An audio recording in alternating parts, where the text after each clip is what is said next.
નમસ્કાર. આજના આ ખાસ વિશ્લેષણમાં તમારું સ્વાગત છે. આજે આપણે ખેતીના એક બહુ જ મહત્વના હથિયાર વિશે વાત કરવાના છીએ, પેન્ડીમેથાલિન. સાદી ભાષામાં કહીએ તો આ એક એવી અદ્ભુત ઢાલ છે જે નીંદણને ઉગતા પહેલાં જ રોકી દે છે. તો ચાલો ફટાફટ શરૂ કરીએ અને સમજીએ કે આ રસાયણ ખરેખર કેવી રીતે જાદુની જેમ કામ કરે છે. આજના આ વિશ્લેષણમાં આપણે આ 5 બાબતો પર નજર કરીશું. પેન્ડીમેથાલિન ખરેખર શું છે, તેના CS અને EC ફોર્મ્યુલેશનમાં શું ફરક છે, તેને છાંટવાનો સાચો સમય અને ડોઝ કયો છે, તે કયા પાક અને નીંદણ માટે ઉપયોગી છે, અને છેલ્લે તેની સાવચેતીઓ અને ફાયદા ગેરફાયદા. તો ચાલો આપણા પહેલા અને સૌથી મૂળભૂત સવાલથી શરૂઆત કરીએ. પેન્ડીમેથાલિન આખરે છે શું? જુઓ, સૌથી રસપ્રદ વાત એ છે કે પેન્ડીમેથાલિન એક પસંદગીયુક્ત હર્બિસાઇડ એટલે કે સિલેક્ટિવ હર્બિસાઇડ છે. એનો મતલબ શું? મતલબ કે એ ખેતરમાં બધું જ સાફ નથી કરી નાખતું. તે એકદમ સ્માર્ટ રીતે ખાસ કરીને સાંકડા પાનવાળા અને અમુક પહોળા પાનવાળા નીંદણને જ ટાર્ગેટ કરે છે, એ પણ તેમના શરૂઆતના તબક્કામાં જ, એટલે કે આપણો મુખ્ય પાક એકદમ સલામત રહે છે. છે ને કમાલની વાત? હવે તમને થશે કે આ કામ કેવી રીતે કરે છે, તો સમજો કે આ એક અદ્વશ્ય વિજ્ઞાન છે જે 3 સ્ટેપમાં કામ કરે છે. પહેલું, તે નીંદણના બીજને અંકુરિત થવા જ નથી દેતું.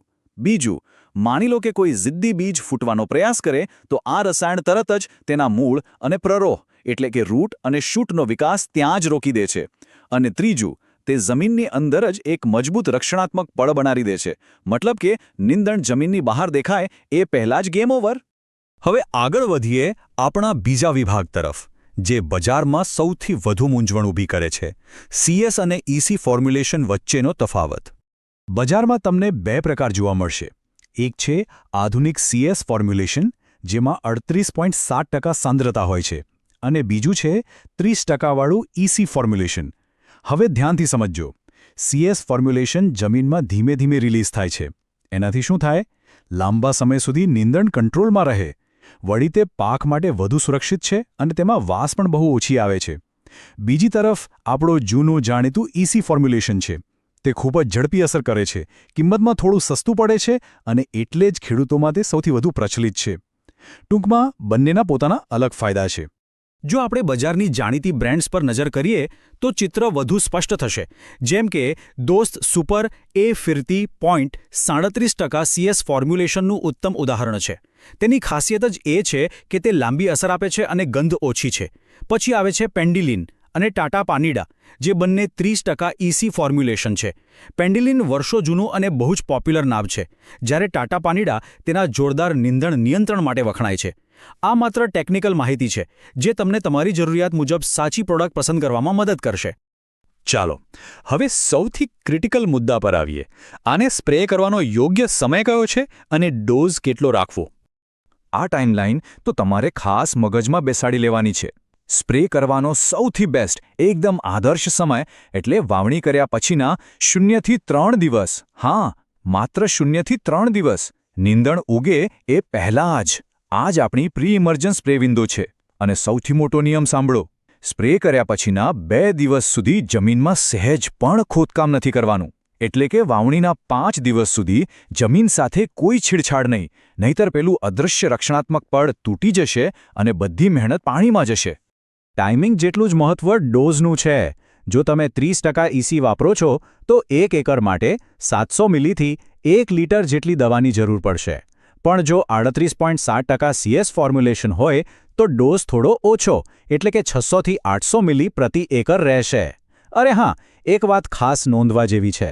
બંને કિસ્સામાં 1 એકર માટે 150 થી 200 લીટર પાણીનો ઉપયોગ કરવો જ રહ્યો. જમીન મુજબ આમાં થોડો ફેરફાર થઈ શકે, પણ આ સ્ટેન્ડર્ડ માપ છે.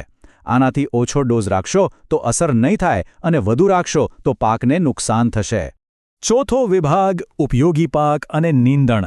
ચાલો જાણીએ કે આ કેમિકલ કયા પાકમાં કામ લાગે છે અને કયા દુશ્મનોનો સફાયો કરે છે. તમે વિચારતા હશો કે આ વાપરવું ક્યાં? તો સાંભળો, આ દવા અદ્ભુત રીતે ઓલરાઉન્ડર છે. કપાસ, મગફળી, સોયાબીન અને ઘઉં જેવા મોટા પાકો તો ખરા જ, પણ સાથે ડુંગળી, લસણ, બટાકા, મરચાં અને ટામેટામાં પણ એ ધૂમ મચાવે છે. એટલું જ નહીં, તુવેર, મકાઈ, જીરું અને ધાણામાં પણ આ એટલી જ અસરકારક છે. મતલબ કે એક ઉકેલ અને અનેક પાકોને રક્ષણ. પાક તો બચી જ જશે, પણ મરશે કોણ? આ રક્ષણાત્મક કવચ ખાસ કરીને સાંકડા પાનવાળા નીંદણ એટલે કે દૂબ, સાંવો અને એવા જિદ્દી ઘાસના પ્રકારોને જડમૂળથી રોકે છે.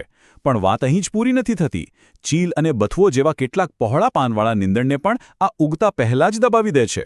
શરૂઆતથી જ જો આ માથાભારે નીંદણને કંટ્રોલ કરી લઈએ તો આપણો પાક એકદમ મસ્ત રીવે ખીલી ઉઠે છે. હવે આવીએ આપણા આજના વિશ્લેષણના અંતિમ અને સૌથી અગત્યના તબક્કામાં: સાવચેતી, યોગ્ય ઉપયોગ અને ફાયદા ગેરફાયદા. જો કોઈ પણ હથિયાર ત્યારે જ કામ લાગે જ્યારે તેને સાચી રીતે ચલાવતા આવડતું હોય. શું કરવાનું છે? જમીનમાં ભેજ હોવો અત્યંત એટલે કે બહુ જ જરૂરી છે. અને હા, હંમેશા ફ્લેટ ફેન નોઝલનો જ ઉપયોગ કરવાનો છે. કેમ? જેથી દવા જમીન પર એકદમ સમાન રીતે પથરાય. આમાં કોઈ શોર્ટકટ નહીં ચાલે હો. સામે પક્ષે શું નથી કરવાનું? ક્યારેય ભૂલથી પણ ઓવરડોઝ નથી કરવાનો. ઊભા પાક પર મોડો સ્પ્રે બિલકુલ નથી કરવાનો. અને ભાઈ, સૂકી જમીનમાં સ્પ્રે કરશો તો એનો કોઈ જ અર્થ નથી. પૈસા અને મહેનત બંને બરબાદ થશે. 25થી 45 આ આંકડો બહુ મોટો છે. આ એ દિવસો છે જ્યાં સુધી પેન્ડિમેથલિનનું રક્ષણાત્મક પડ જમીનમાં એક્ટિવ રહે છે. હા, જમીનનો પ્રકાર અને વરસાદ કેવો પડે છે તેના આધારે 2-5 દિવસ ઉપર નીચે થઈ શકે. પણ જરા વિચારો, શરૂઆતના 25થી 45 દિવસ સુધી તમારા પાકને નીંદણનું કોઈ ટેન્શન જ નહીં. દરેક વસ્તુની બે બાજુ હોય છે, બરાબર ને? ફાયદાની વાત કરીએ તો શરૂઆતથી જ નીંદણ પર સ્ટ્રોંગ કંટ્રોલ મળે છે. એનાથી શું થાય? નિંદામણનો મોટો મજૂરી ખર્ચ બચી જાય અને જમીનનું બધું જ પાણી ને ખાતર સીધું આપણા પાકને મળે, એટલે પાક જોરદાર વધે. પણ જો તમે આનો ખોટી રીતે ઉપયોગ કર્યો તો નુકસાન પણ એવું જ છે. પાકમાં પીળાશ આવી શકે, બીજનું અંકુરણ બગડી શકે છે, અને જો ભૂલથી ઊભા પાકમાં સ્પ્રે કરી દીધો તો પાક બળી જવાનું એટલે કે ક્રોપ બંધ થવાનું પણ પૂરેપૂરું જોખમ છે. તો આજના આ ઊંડાણપૂર્વકના વિશ્લેષણ પછી આપણે આપણી જાતને એક બહુ જ અગત્યનો પ્રશ્ન પૂછવો જોઈએ. શું આપણે ખરેખર આપણી મહેનતની લણણીને સુરક્ષિત કરવા માટે સાચું ફોર્મ્યુલેશન અને સાચી પદ્ધતિ પસંદ કરી રહ્યા છીએ? જોજો, સાચી અને સચોટ માહિતી જ સફળતાની ખરી ચાવી છે. મને ખાતરી છે કે આજે પેન્ડિમેથાલિનનું આખું વિજ્ઞાન એકદમ ક્લિયર થઈ ગયું છે. તો વિચારતા રહો, અને આપણે જલ્દી જ મળીશું